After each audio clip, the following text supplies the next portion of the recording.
Média.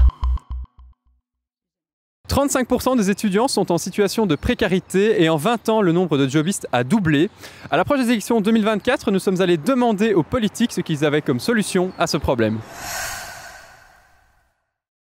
Aujourd'hui, ce qu'on veut, c'est quoi? C'est aller beaucoup plus loin dans les mesures d'aide et de soutien aux étudiants. Par exemple, des repas à 2 € qui soient accessibles à tous les étudiants. Par exemple, que l'ensemble des transports en commun, en ce compris donc la SNCB, puissent être à quasi-gratuité, comme on a réussi à le faire pour les bus et le métro actuellement. C'est aussi travailler sur le logement étudiant parce qu'on voit à quel point la situation reste compliqué, il n'y a pas assez de logements étudiants et donc nous on veut rénover du logement étudiant, on veut en construire davantage. C'est aussi faire en sorte que les supports de cours soient moins chers, soient plus accessibles. Là il y a un énorme travail à faire et puis il y a tout ce travail à faire sur les allocations d'études pour les rendre plus automatiques notamment. Oui, la précarité étudiante, elle est grandissante, donc on a une vraie obligation à avoir une vraie réforme des allocations d'études, c'est-à-dire des bourses d'études.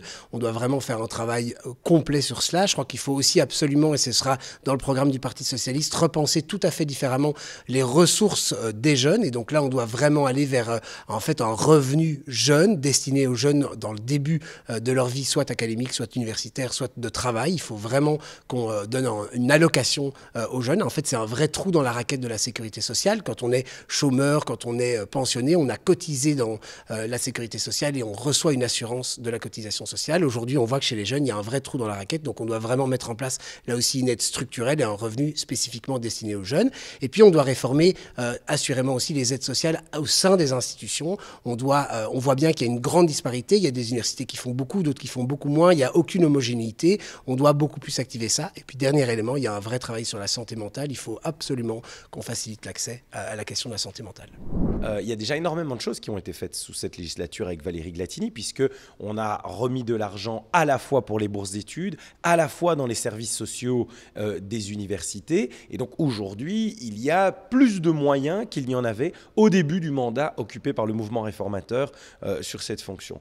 Et donc, il y a bien évidemment une ouverture et une sensibilité dans notre chef à lutter contre la précarité étudiante. Il faut juste être conscient d'un élément, c'est que le statut d'étudiant ne peut pas devenir un statut meilleur que le reste de la population. Je m'explique, si aujourd'hui vous avez 20 ans et que vous n'êtes pas à l'université, vous n'avez quand même pas accès à de la nourriture gratuite ou à des logements gratuits. Il y a des conditions à remplir et donc l'étudiant reste un citoyen comme un autre. Alors le fait qu'il soit étudiant, il faut bien évidemment l'épauler, l'aider à pouvoir faire ses études, d'où l'argent dans les services sociaux, d'où les bourses d'études où on a élargi également l'assiette, mais de là à faire en sorte qu'il y ait des avantages pour des étudiants qui n'existeraient pas pour la population du même âge, là on serait dans quelque chose qui serait une distorsion de solidarité qui ne serait pas acceptable. Nous, ce qu'on pense, c'est qu'il devrait y avoir une grille contraignante des loyers pour les cotes.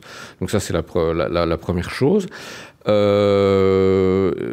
deuxième, c'est qu'on pense qu'il faudrait supprimer sur un certain nombre de produits alimentaires, les produits alimentaires de base, il faudrait supprimer la TVA. Donc pour l'instant, elle est à 6%, mais c'est quand même pas... Si on la supprimait purement et simplement, ce serait une bonne chose. Et on pense que par rapport à ça, oui, ce serait une solution. Et alors, il y a la question des transports en commun. Pour l'instant, les transports en commun... les étudiants ne sont pas du tout égaux en fonction de l'endroit où ils habitent par rapport aux transports en commun, en fonction de leur âge aussi.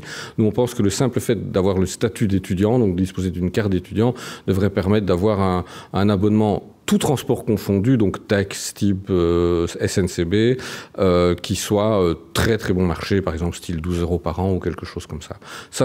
Et alors, il y a la question des bourses d'études aussi, où on pense en quelque sorte automatiser les droits aux bourses d'études. Ça, c'est un autre point pour lutter contre la précarité étudiante. Et puis, il y a beaucoup de choses. En fait, il y a aussi la question du Minerval. On pense devoir, dans un premier temps, abaisser à sa valeur minimale actuelle, c'est-à-dire 175 €.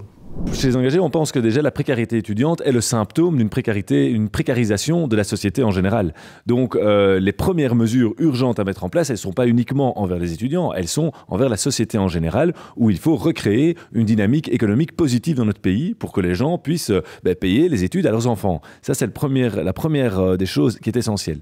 Deuxième chose, c'est la santé mentale. On a une précarisation aussi qui est due à des problèmes de santé mentale chez les jeunes, et ça, on le voit très très clairement.